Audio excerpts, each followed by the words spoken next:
bring in one thing. I'm an economist, and I specialize in irrational choices. So, good. And for one thing, in my recent work, I discovered we've gotten rid of the word desire in favor of preference. Nice. Right there, we're so into the notion that people are truly rational. You shouldn't underestimate to what that extent, the role that had in the movement towards freer debt markets. We don't understand temptation as we used to, at least, but economists still have great influence. Now, just a couple points connected with it. Galbraith in '58 was predicting huge rise in debt, even at that time, long before the downward slide began. So, to what extent it's due to need, and to what extent it's due simply to the temptations. I mean, what I say is markets create unpreferred preferences. That's the title of what I did. Okay. So I don't know, but you comment on that. To what extent this is. Now, I'm not blaming the borrowers, but there's a phenomenon called temptation that we're quite good at. And this is a good point. I write about this. I mean, you can only do so much in a talk, right? Yeah.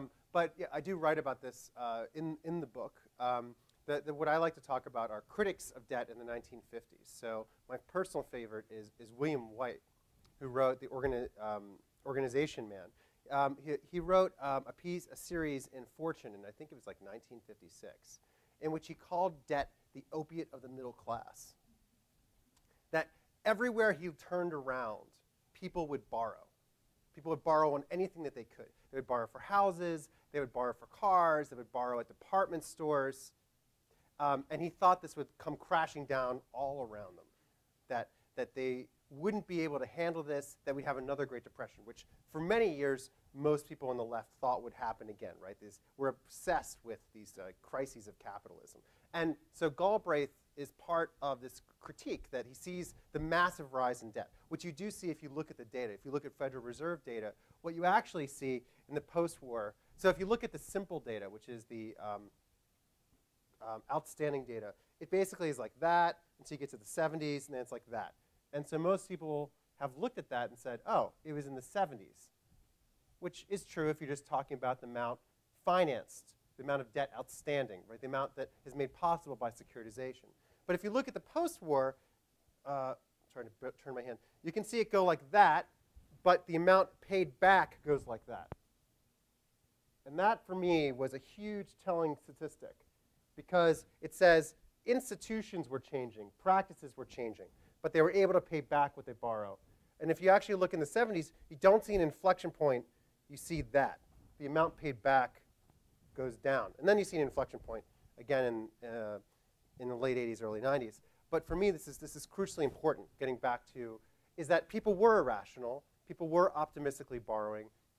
I think that's one of the great things about America, is that we're rational optimists, right? This is one of our core qualities. We're dumb and bright-sided, right? So, but what's nice for these post-war people is that it worked out.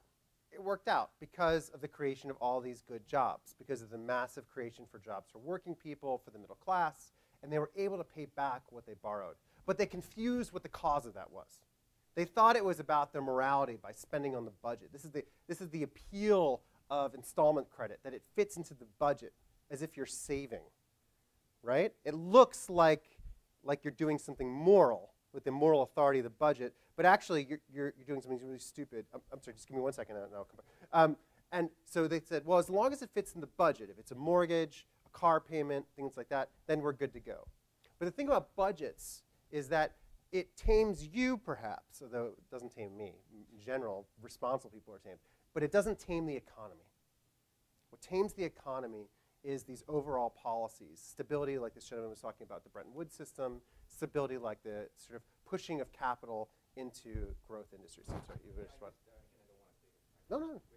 We have lots of time. I make one distinction between the early credit, which was installment buying. And what makes that different is that with installment buying, you're spreading the enjoyment of something and the cost of something over time. If anything, people may have underconsumed if they didn't have installments, because the pay would have been up front and the enjoyment down the line. Current credit, though, of course, you can go out and party and have all the fun right now and pay years later. So that's a huge difference. The shift from durable good borrowing to non-durable good borrowing. Very important. Yeah, I think, and this is certainly something that people have, at the time, were very cognizant of. It's one of the ways in which they justified it. Yeah, I think that is important.